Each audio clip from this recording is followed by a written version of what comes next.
Welcome once again to 32 Thoughts, the podcast presented by GMC and the new Sierra AT4X. Elliotte, plenty to get to today, including the National Hockey League Players Association naming their new executive director. A couple of thoughts on a couple of teams in advance of trade deadline, but we should start today's program by offering up condolences to the friends and family of the late Paul Jerrard, who passed away at the age of 57.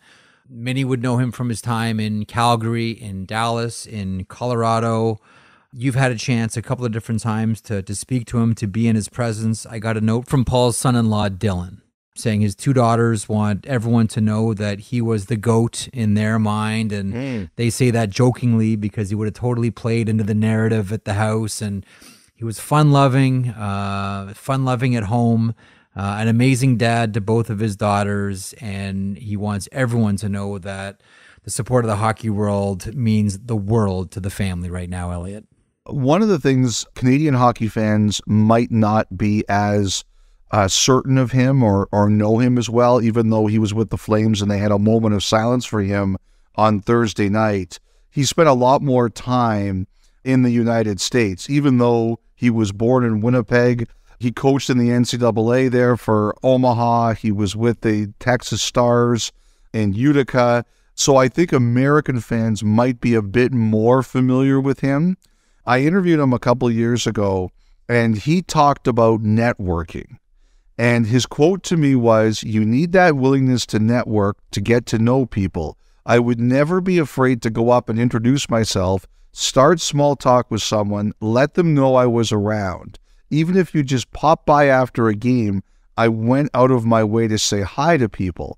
And I said to him, not everybody is comfortable with that. When I was younger, Jeff, I was a person who did not like doing that. And he kind of laughed and said, yes, there were people who you could be terrified of going up to, but his mother, and her name was Merlene, always talked about being comfortable in your own skin.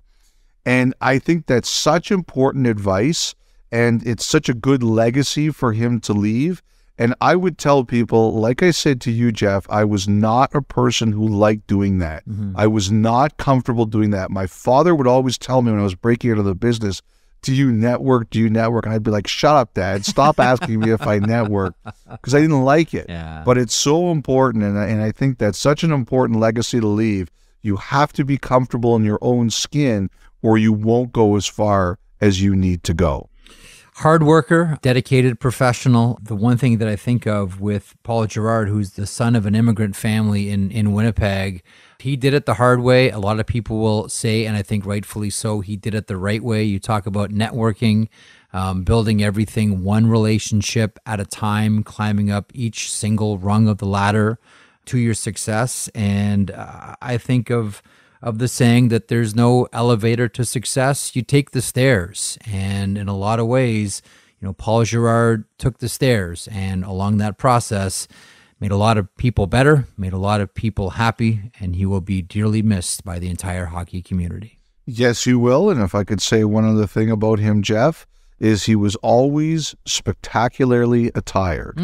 I was at an event with him a year ago at NCAA Coaches Convention, and I looked like I'd just gotten out of the laundry hamper, and he walked up, and even though it was early in the morning, everything was pressed, everything fit perfectly.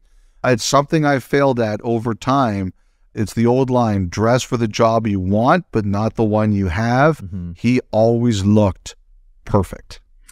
As someone once told me, I don't own casual clothes because you never know. Condolences to the Jerrard family.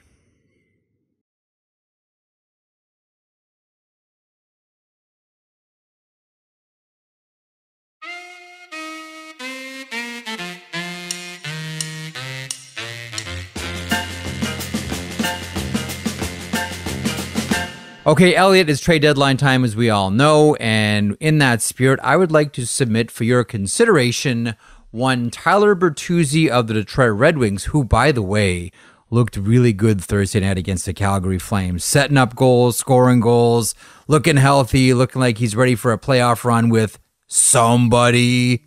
Your thoughts here? We'll talk about the Eastern Conference playoff race in a bit, but Detroit's making this interesting. You were the one who brought up Bertuzzi on Saturday night on Hockey Night, And I figured I'd better make a few calls so it doesn't look like I'm doing nothing and you're doing all the work. But the one thing I think that's pretty interesting is, I've mentioned before that there was a little bit of uncertainty about Bertuzzi and the border and everything. Yeah. I'm telling everyone, I have no desire to get in the middle of these arguments. I'm just stating the facts. So at this point in time, it's like the same reason Novak Djokovic couldn't play the U.S. Open last year.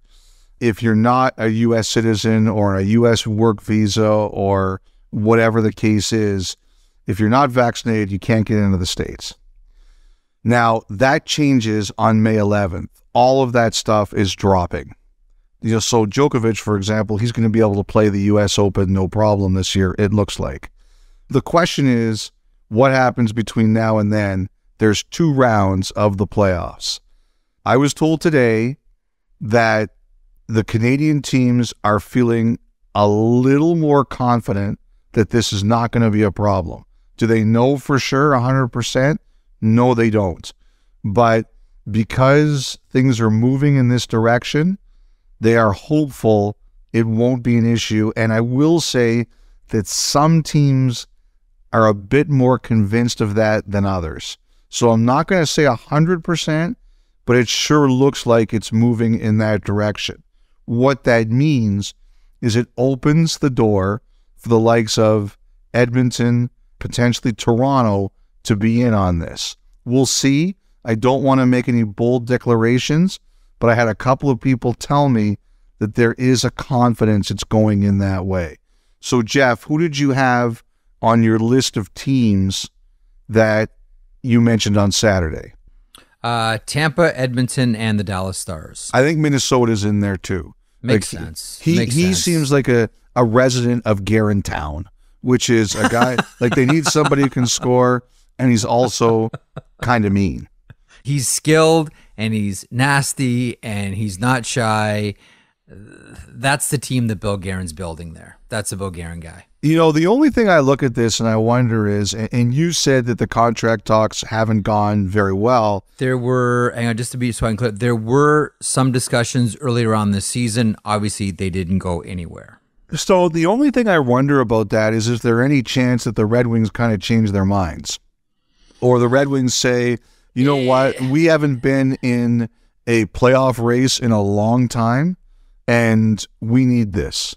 And I know some fans hate that kind of talk, but when you've been out for a long time and you're trying to sell a magnificent new building, one of the true palatial estates of the recent NHL, that can be a consideration. But what I just wanted to say here is play talks, his play, and so was Larkin, by the way. He's got a point in every single game since the All-Star break. I guess he's like, I'm sick of everybody debating my contract, so I'm just going to light it up. But play speaks. Bertuzzi's playing great. He's on a tear. He doesn't have a contract. I think the interest is growing. Now we get the feeling that the Canadian teams won't have a problem here. The thing that I wonder about with Bertuzzi and Detroit, we talk about Detroit maybe looking to re-sign him. Let's not forget, too, he spent a lot of years in Detroit not being in the playoffs. Tyler Bertuzzi hasn't seen the postseason since 2017. And when he was in the postseason in 2017 with Grand Rapids, he was the best player in the playoffs, period. I wonder if Bertuzzi looks at this and says, I'm 27 years old. I need to be in the playoffs now. I can't wait any longer. Geez, Detroit might get in. It would make things real interesting. I love it. I want to see Detroit make a run. I want to see the Buffalo Sabres make a run. I'm just in camp skeptical. Would love it, though, but I'm skeptical. I'm not that skeptical. I think this is wide open. Pittsburgh has good math. After that, some of the best math belongs to Buffalo and Detroit. The Vegas Golden Knights. What's the latest with Kelly McCrimmon's team? I wish I could tell you. I wish I could unleash it out there, but the reason I'm wondering about Vegas is I think they have plans. All of a sudden they're in a bit of a tough spot. They lost Mark Stone. I think obviously in a perfect world, they would really prefer to have Mark Stone. But now they have some cap room. They have some flexibility. The one thing about Vegas this time is they've had times when they've been really quiet about their injuries and you can't exactly figure out what on earth they're doing here. But they've been pretty straight about this one. They've made it very clear that Mark Stone will not be back in the regular season. And Bruce Cassidy said that Logan Thompson will be. That is the plan. So you can kind of figure out where the math is here. And I think they are at least considering taking a big shot at something. Like, one of the things I wonder is, like, even before this happened, they were looking at a Barbashev, they were looking at a Chari, and now what I think they're doing is, okay, do we have a big move in us, and do we have something else in us? Could we do 2 or 3 things? And I think they're looking at what's the best way that we could really maximize our opportunities here. Now, one of the guys I wonder about is Ryan O'Reilly.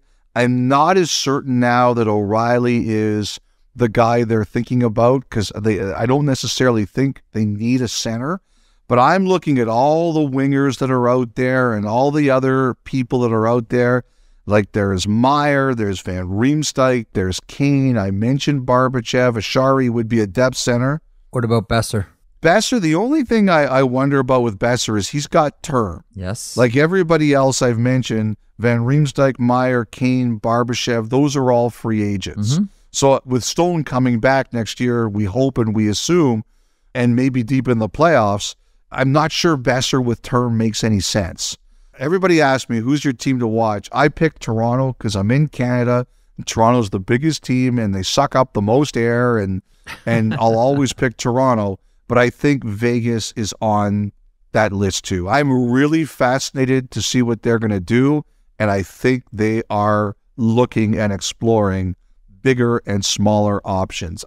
I remember, and Sharks fans will remember this, San Jose helped Vegas make a trade a couple years ago. They were teamed. And I remember that Doug Wilson press conference after, like, why'd you help Vegas? And he goes, because we got like a pick out of it. Yeah. They go, yeah, who cares? Why did you help Vegas?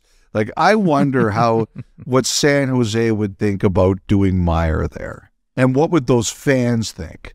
Listen, I remember how hot Vegas fans were when they brought Pete DeBoer in. Oh, right. I forgot. Yes. He was the enemy, right? I remember a lot of people like, whoa, whoa, whoa, we've been conditioned to hate this guy. That was the thing, man. You remember it. That was a real thing. Okay, you mentioned Ryan O'Reilly. What about the St. Louis Blues? I mean, I think we all wonder what Doug Armstrong has up his sleeve next, now that Vladimir Tarasenko is a proud and shiny member of the New York Rangers. You know, the Blues. So someone actually said to me today, do you think there's any chance that the Blues don't sell off? They've already started. To me, no. I don't see it. I think they're selling. But they knew Tarasenko wasn't coming back anyway. It's not like that was a situation that was going to be different. Their math is still not really good. They're 8 points out, and they've only got a game in hand. So you're not thinking about making the playoffs this year. It really, even remembering 2019, it really doesn't make a lot of sense. So I still think they've got their guys out there. I mean, I think there's a lot of interest in Barbashev. I think there's decent interest in Achari, and obviously O'Reilly is O'Reilly. You know, the whole thing with O'Reilly is I just don't think they want to offer him term, and unless O'Reilly's willing to take like a Bozak kind of deal, 3x5 or 3x6 or whatever, I don't know how that works. But the one thing I've kind of wondered is, I've wondered if teams are going to the Blues and say, could we take 2 of your guys? For example, Toronto, would Toronto go to them and say, could we get 2 of O'Reilly and Barbashev and Achari? And there's different philosophies to this. I've kind of asked around this, and it doesn't have to be Toronto, but I would wonder if other teams would do it. I'm just curious about, would that happen? Does it make sense to do that, or do you think you get better results trading them each separately? Because we've already seen St. Louis package Tarasenko and Mikkola together, right? They both go to the Rangers. Yep. Like a lot of teams like Barbashev. I think it's a long list. I think a few teams like Achari, and it's a good list. And obviously a few teams like O'Reilly, it's a good list.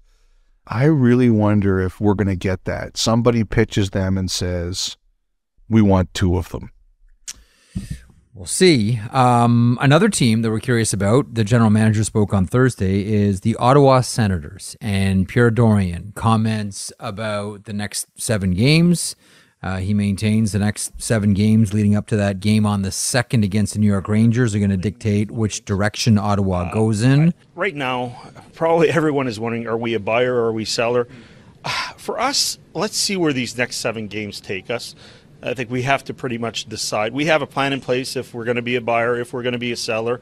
We might be just standing pat also. We made a lot of moves in the summer to prepare to play meaningful games. I think we all sort of look at that a little bit skeptically. I know they've just beaten the Islanders and the Flames, Elliotte, because I can already hear it in your voice already. Yes. But the point that I made to you Thursday on radio is the same one. I don't know that Andrew Hammond's walking through that door and you're going to swing back at how the goaltenders have been good, and I know it's coming. But we could be a buyer at certain positions, a seller at certain positions. So there's right now there's a lot of balls in play, which as a GM, this is the most fun time of the year for a GM. There's no doubt about that. Your thoughts on what we heard from Pierre Dorion on Thursday? I have to say sometimes, Jeff, I don't know why some people get so worked up over things that people say. Like, I see this whole debate about Dorion saying, we're not out of it. Like, you can't expect him to say any different. I mean, if he does, it's news and it's hilarious and we all love it, but you can't really expect him to say any different. And there's 2 things here. Number one, he's got young players and he wants them to play hard until the end of the season. He doesn't want this team coasting for 25 games. He wants his young core playing hard and going right to the end of the season. So part of that is he's sending a message. The second thing is he's sending a message to the fans.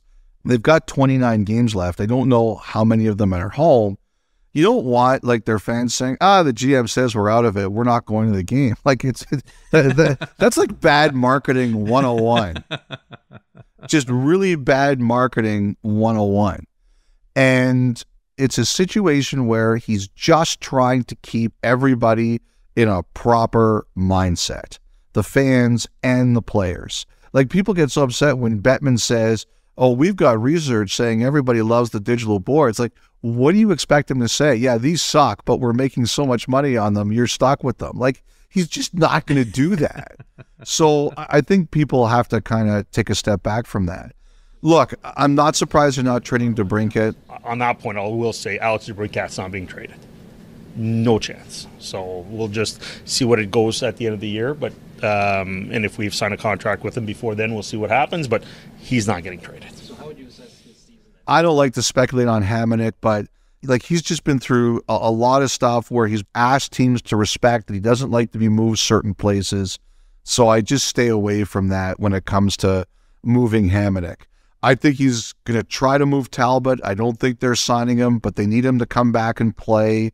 There have been rumors about Uyghur, and I'll tell you, I've heard these rumors. I've looked into them. I don't think there's anything going on there now. I think that the Flames have to get through the end of the season, see where they are. I think the Sanders new ownership, see where they are. Yeah. If there's anything to that, at the earliest, Jeff, that's a summer thing. I don't see that playing out right now. That was, as you all know, that was the rumor day one of the draft in Montreal, the day they made the Alex DeBrincat deal. That was, okay, Dorion's got his winger, and now he's going after the defenseman, and we're all looking at the Florida Panthers for Mackenzie Uyghur. That wasn't exactly a secret, and it wasn't exactly whispered either.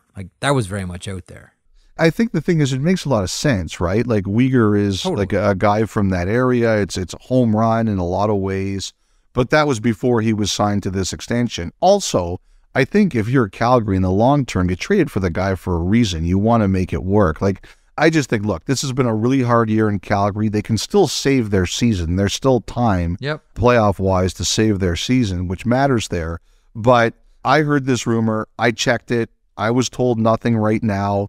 Like I said, I think the Flames have to get through their year. I think the Senators have to get new ownership, and then we'll really start to see where everything's going to go in all these places. Now, speaking of Sens ownership, you wrote about this on your blog this week. Rudy Brady, the Remington Group, Ryan Reynolds, and the bid to own the Ottawa Senators, and perhaps most importantly, for the Remington Group anyhow, the real estate play in all of this. Yeah, it's a really interesting one. So, my family used to be, I wrote construction in the blog today, and, someone reached out to me and they said, we were more in development and not construction. I'm like, yeah, sorry. Okay. I got a word wrong. Like, sue me. I know what we did. Two different things, but okay. Yeah. Thanks, Almal. Thank you, the representative from Delage Construction. Like, I got it. I made a mistake. Sorry. Anyway, I remember my dad telling me about meeting Rudy Brady, who's the patriarch of the Remington Group. He's not involved anymore. 4 of his kids, I think, run it. But Rudy Brady, like this guy, when he was in his heyday, he was a titan. Like, you did not fool around with Rudy Brady. He was powerful. Mm-hmm. He carried himself very powerfully, and he grinded you on deals. Like, he was a respected and feared figure. But like I said, his kids now, and his kids are not insignificant either. The family is still very, very powerful. But when Markham tried to build the rink in 2013, they were going to build it. That got shut down.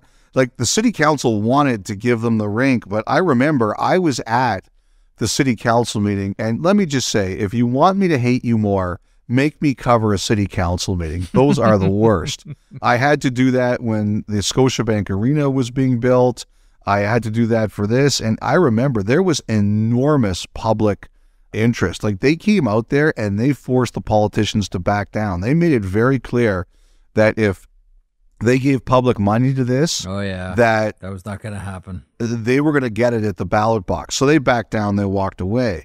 And then the story I was told about Arizona was the Bradys and the Remington Group, they were very serious. Like, there was a time that it looked like the Coyotes were going to be owned by that group. And then the story I was told was they didn't like what it looked like for the real estate around the new arena. Like, they just weren't going to get a deal they wanted. They didn't see the possible revenues that they hoped, and they walked away. They said, nope, this is not for us. So in NHL circles, like, don't get me wrong, they have money, they're very smart, they know what they're doing, but in NHL circles, there's a thought of them that they're not really interested in the hockey. They're more interested in just the real estate and the opportunities to make money out of the real estate. So what do they do here? They go out and they make a deal with Reynolds, and some of the other groups here have suspicions about what the deal is, but I don't know this to be the case. And because the league wants Reynolds in so badly, they know that this is going to pull up their group. And look, let's not kid ourselves. This is still going to come down to money. This is still going to come down to who the NHL likes plus money. And, they're going to have a serious bid, and they're going to have to show they're serious about the hockey side. But now what they have in their group is they have the person the fans want. And when you look at what they've done with Wrexham, and even recently as Wrexham had a good showing in English football, this was a smart move. I think the question we all have is here, if they don't get it, is Reynolds out? Like, some people have said to me that they think he's out, and other people have said to me, Elliotte, Bettman, he wants this guy in the league. Unless there's something there that absolutely prevents him from doing it, like if Reynolds signs some kind of NDA or something like that, they said, that Bettman is going to get this guy in the league. So we'll see. So you think that if Remington doesn't get this, there's a chance that Reynolds becomes a free agent? I don't know. And can jump. I don't know. To your point, I'm sure that's exactly what the NHL want. There's no way the NHL is going to walk away from that. Well, the only thing I'm saying is, was anything signed that would say no? You can't go somewhere else. Yeah. If we fail, you can't go somewhere else. I think it was a really smart move by them, because I think they know that the NHL sees them as kind of, they're more interested in the real estate than they are in the hockey. Mm-hmm. Now, what I'm curious to see now is, do they double down and do they go after someone who would be a very popular hockey figure in Ottawa to say, okay, now we've got this person too, and this should quell your fears. I think what this also shows, Jeff, is that this is going to be a very nice real estate play for somebody.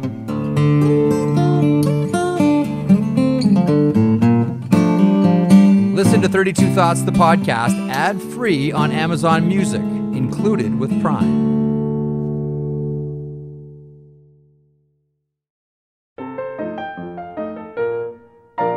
Washington Capitals. They lose to the Florida Panthers 6-3. They've now lost 3 games in a row. Stadium series on the horizon Saturday, Carter Finley Stadium in Raleigh. The Caps and the Canes. But as they get there, we're starting to wonder, can they even make the playoffs, Elliotte? I'm really beginning to dislike their math. First of all, this is a big weekend for Carolina. We should mention it. Cam Ward, honored by the team earlier tonight. Awesome. Outdoor game this weekend. Going to be a fun weekend. And I know there was a little bit of concern about the weather, the rain. Big weekend for the Hurricanes. I hope it goes great for them. I'm really beginning to worry about the Capitals and their math. And if you look at it, Florida with the win, they pull even in points, so the Capitals have a game in hand. They're a point up on the Islanders, same number of games played. But now Detroit, 2 points back with 3 games in hand. Buffalo, 4 points back with 4 games in hand. I am looking at these Capitals, and I think they have a chance to be one of the most interesting teams all of a sudden at the deadline. Because, look, they've made signings. They've signed Strome. They've signed Milano.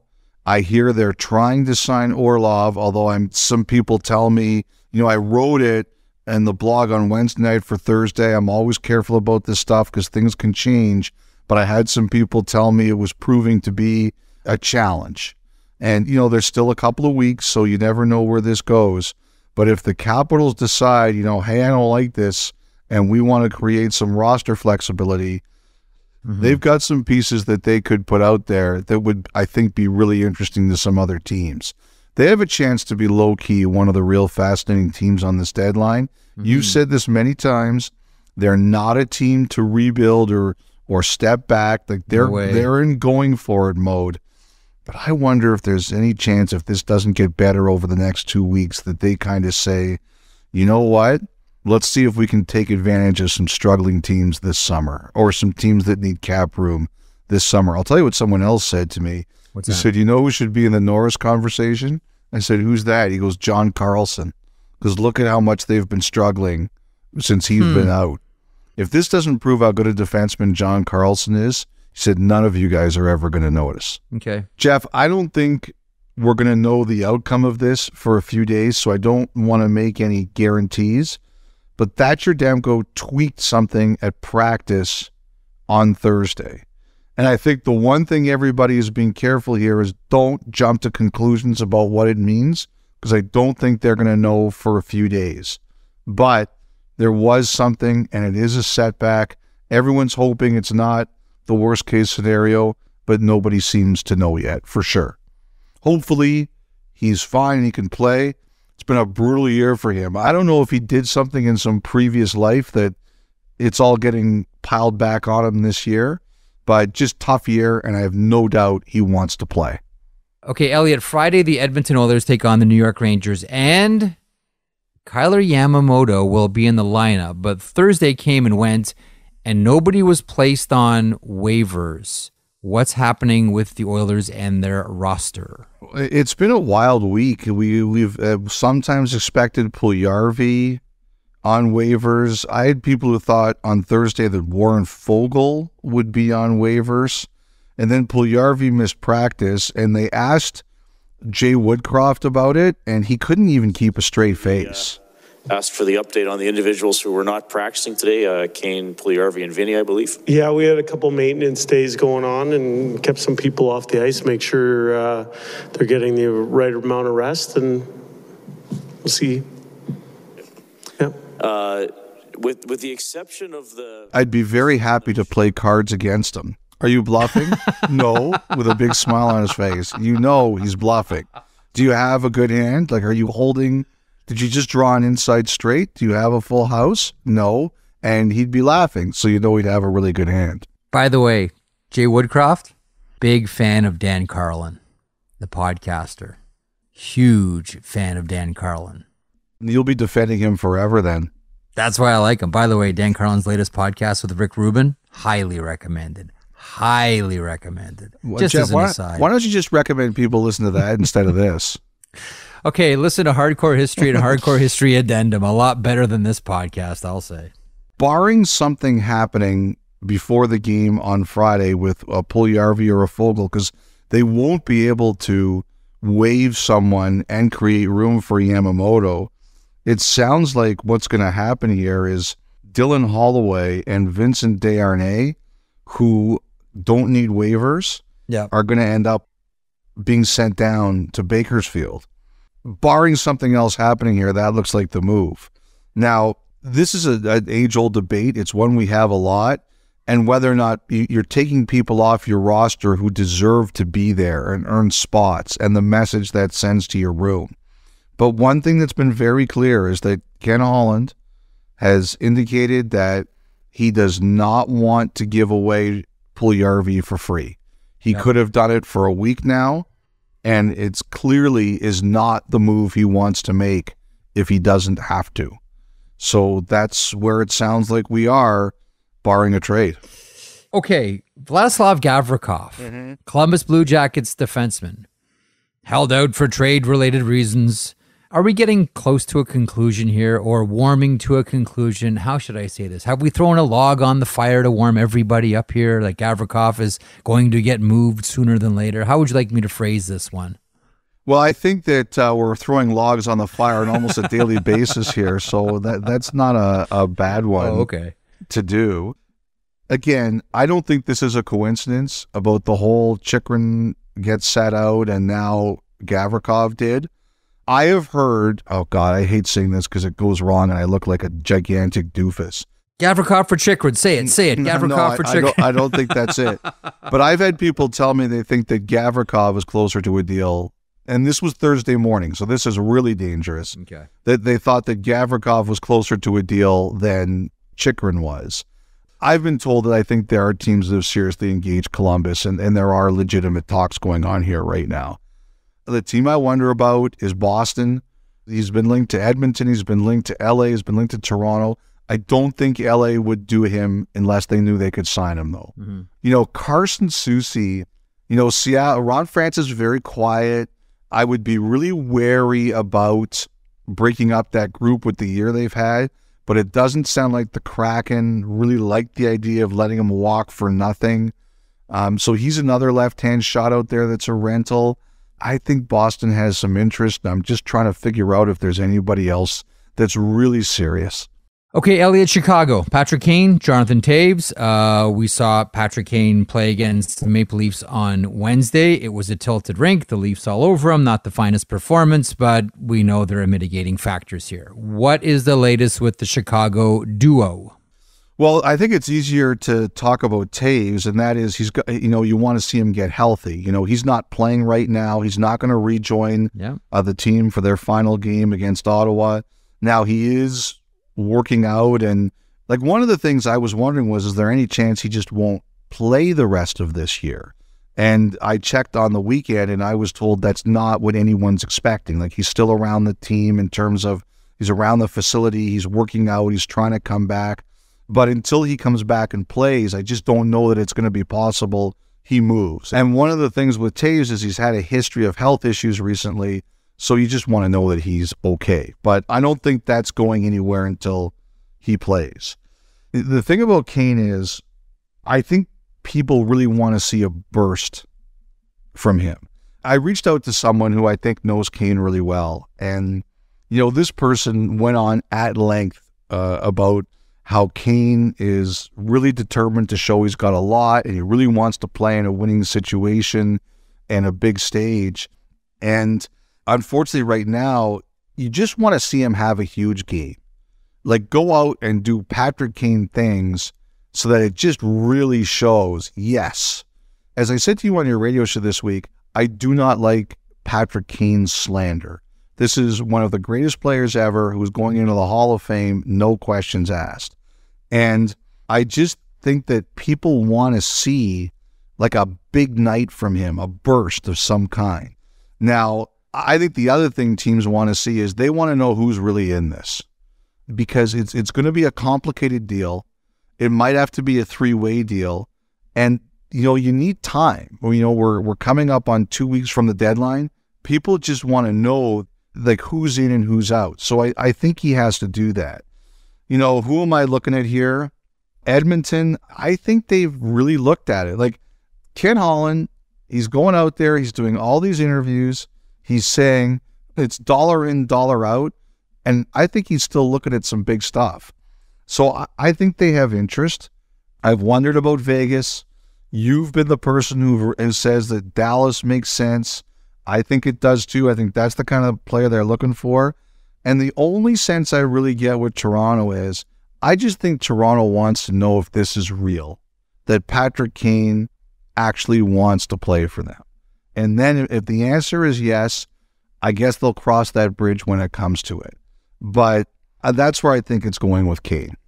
You and I have talked about the Blackhawks a number of times over the course of the past few weeks. And one of the things we keep coming back to is this idea that, yes, there is Kane and yes, there is Taves. And we've been talking about them going back to, Elliotte, the summer and what their future is going to be. But there are other players on this team, and a couple spring to mind, although they have term attached to them. That's a sticking point for some teams on some players and not so much for others. That is players like Jake McCabe, Connor Murphy, these types of players as well, those two defensemen specifically. I know there'll be interest in the big two up top. I get it. But what about these guys? What about Connor Murphy? What about Jake McCabe? Again, with the caveat, they have term attached to them. I don't think the Leafs are afraid of term, as long as it's not too big a number. The thing that I was wondering about McCabe is, I think McCabe's a really good player. He's got 6 of the 7 Canadian teams on his no-trade list. Yeah. Okay? Now, that doesn't bother me. You sign a contract, you have the right to get whatever in it you can. You negotiate for it, you earn it. Even as a proud Canadian, like, it doesn't bother me at all. It's your choice, your life, you do what you want. The one thing I look at that, though, is I say, if you've got 6 out of 7 Canadian teams on your no-trade list, and I'm the 7th team, do I really want that? Like, how do you feel about that? Why? Well, because it's like, I don't think he really wants to be in Canada.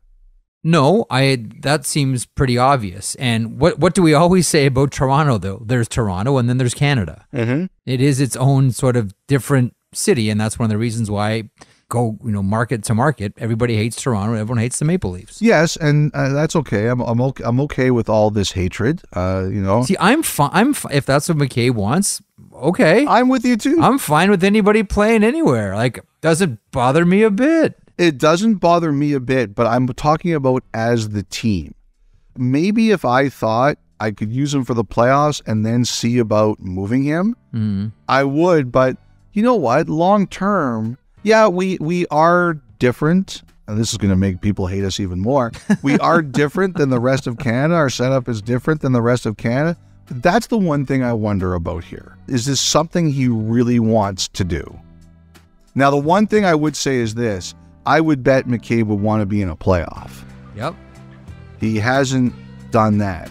But, it just makes me wonder about it a little bit. That's the only thing about McCabe that would really, I don't even know if make me nervous is the right word for the Maple Leafs, but just make me wonder, would it really be a place he'd want to be? I think the other thing, too, is Chicago's asking a big price for McCabe, especially if they keep salary. Is Toronto going to want to trade a number 1 pick or Matthew Nyes or anyone else? Like, is that the player they're going to do it for? I think they would do it for Timo Meier. I don't think they'd do it for Jake McCabe. That's what I wonder. I'll tell you this. I think McCabe's a really good player, though. Of course he is. I agree. And to the point about saying no to all the other markets in Canada, I would not lose a second's sleep over it. Okay.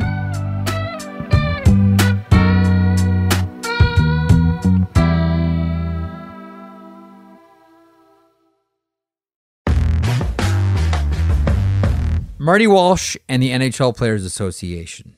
They have their new executive director, Elliotte. So Gary Bettman now has his 5th executive director to work with. We go back to Goodnow, to Ted Saskin, to Paul Kelly, a couple of interims, and then Donald Fear, and now Marty Walsh, officially named the new executive director of the Players Association. We've talked plenty about how it got to this point. What I'm curious about is, and he takes over in mid-March officially, what's the first order of business? I think the one thing he has to do is get to know the players. Like, one of the things I thought was really interesting was there was not a full membership vote. If you look at the release from the Players Association, it was done by the executive board, which is the 32 player reps. Now, I thought that was really interesting because when Donald Fear was hired, it was a full membership vote. Although when Paul Kelly was hired in 2007, it was just an executive board vote. I couldn't find Ted Saskin. I don't know what that was. But I asked a couple guys about it. I got mixed feelings. I had one guy who said, the PA said that all the players would approve this. Why don't you all let them vote? But I had another guy who said to me, you have to trust the executive board. So, as you would expect, there were very mixed feelings about this.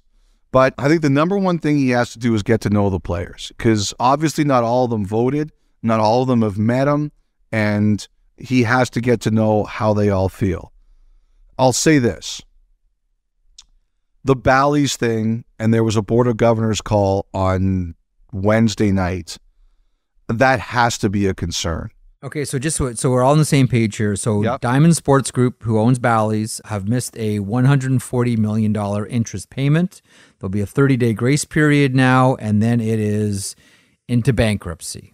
And we wonder what happens now, what the effects are for the NHL specifically, not just with the teams that work with Bally's, but also the bigger question is, how does this affect the salary cap? Yes. So on this conference call, or this Board of Governors call, I understood that the teams were told they're still being paid for now. Paid full? No, not necessarily. Now, I don't know that Bettman said that, but I was told that there have been teams who have been warned that they will be paid, but not the full amount. They'll be getting a reduced amount. And what a few governors told me was, we still don't know the exact impact of what this is going to be. We still don't know exactly.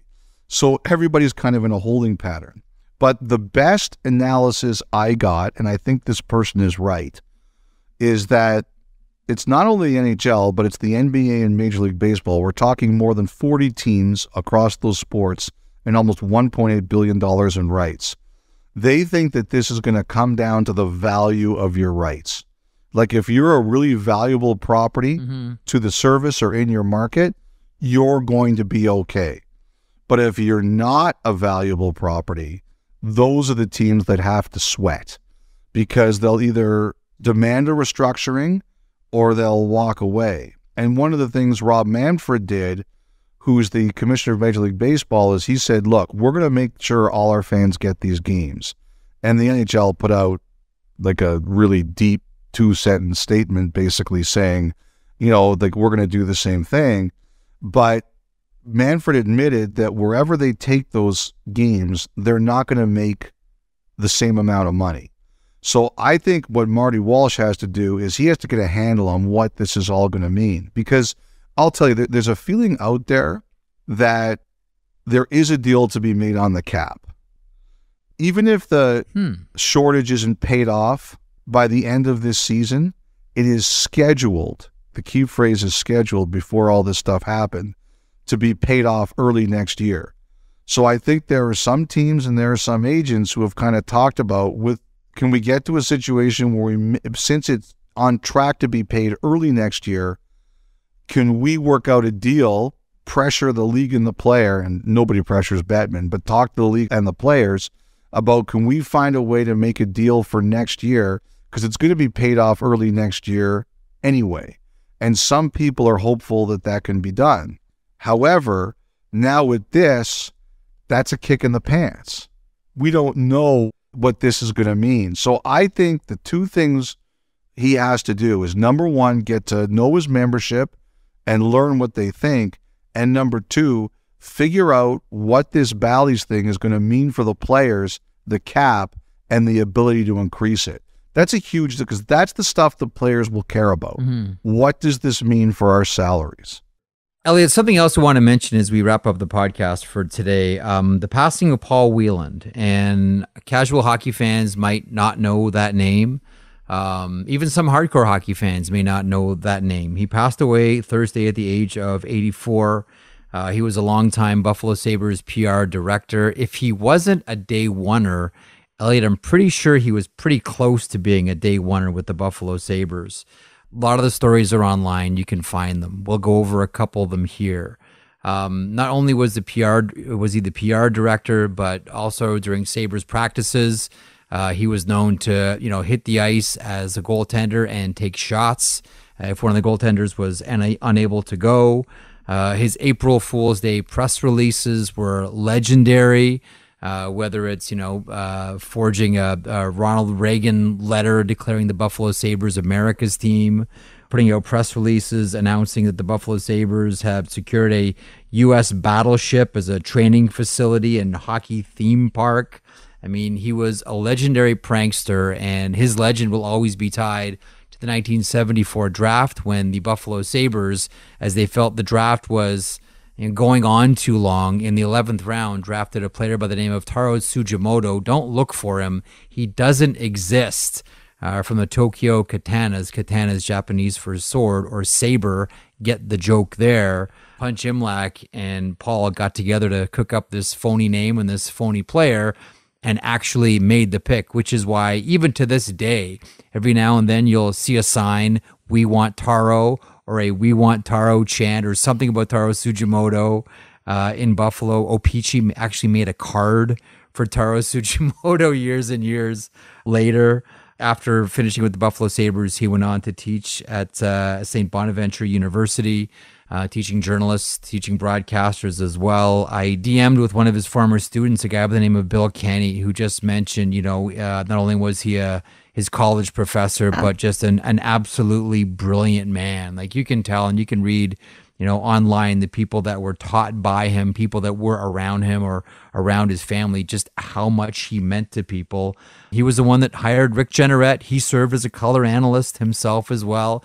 It was kind of the era, Elliotte, of you don't just have one job, you kind of do a whole bunch of things when you're the quote-unquote PR director. A lot of things fall under that umbrella. And he was one of the greatest. And people like him, they really don't exist anymore, Frege. And just want to mention the passing of Paul Wieland, a true innovator and a true original. Great tribute, Jeff. From all of us here, our condolences to the family and friends of Paul Wieland.